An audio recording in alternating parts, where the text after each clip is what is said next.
ঘর পরিষ্কার করতে করতে হঠাৎই খুঁজে পেলাম পুরাতন দিনের কিছু সুখ স্মৃতি। দেখো, এই ক্যাসেটগুলো সত্যি আজও আমাদের কাছে আবেগ। এগুলো দেখা মাত্র আমি লাফিয়ে উঠলাম। যখন আমরা ছোট ছিলাম, বাবাই ক্যাসেটগুলো কিনে আনতো আর আমরা টেপ রেকর্ডারে চালিয়ে গান শুনতাম। সেই সব দিনগুলো সত্যি অনবদ্য সুন্দর ছিল।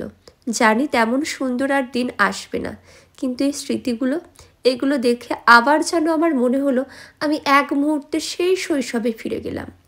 তখন টেপ রেকর্ডারে ভীষণ রকমের এই সমস্ত ক্যাসেটগুলো চালিয়ে গান শোনা হতো, আর তার সাথে তালে তালে নাচ। কোথায় হারিয়ে গেল সেই দিনগুলো, সত্যি আজও মনে পড়ে। এখন হয়তো আমাদের কাছে সব আছে, কিন্তু সেই আবেগ, সেই ভালো লাগা, সেই অনুভূতি আর নেই। তোমরাই বলো, এখন ফোনে আমরা প্রত্যেক দিন কত গান শুনছি, কত ভিডিও দেখছি, কিন্তু সেই তৃপ্তি কি পাই? যে তৃপ্তি আমরা শৈশবে একটা গান রেডিওতে, টেপ রেকর্ডারে শুনে পেতাম, সেই অনুভূতি কিন্তু আর চাই বলো নেই।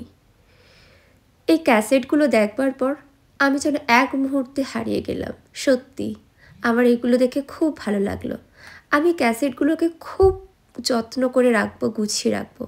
আর বন্ধুরা, তোমরা অবশ্যই জানিও, এখন আর কি কোথাও সেই টেপ রেকর্ডার খুব একটা পাওয়া যায় যে এই ক্যাসেটগুলো চালানো যাবে? যদি যাই তো অবশ্যই আমাকে কমেন্ট করে জানিও।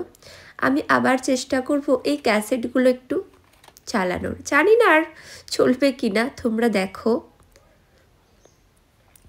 আমাদের ছোটোবেলায় কিন্তু এই ক্যাসেটগুলো প্রচুর চলতো আর আমরা কিনেও আনতাম। আমার তো দেখে সত্যি খুব ভালো লাগলো, যেন এক মুহূর্তে সেই শৈশবে ফিরে গেলাম। তোমাদের কেমন লাগলো অবশ্যই কিন্তু তোমরা কমেন্ট করে জানিও।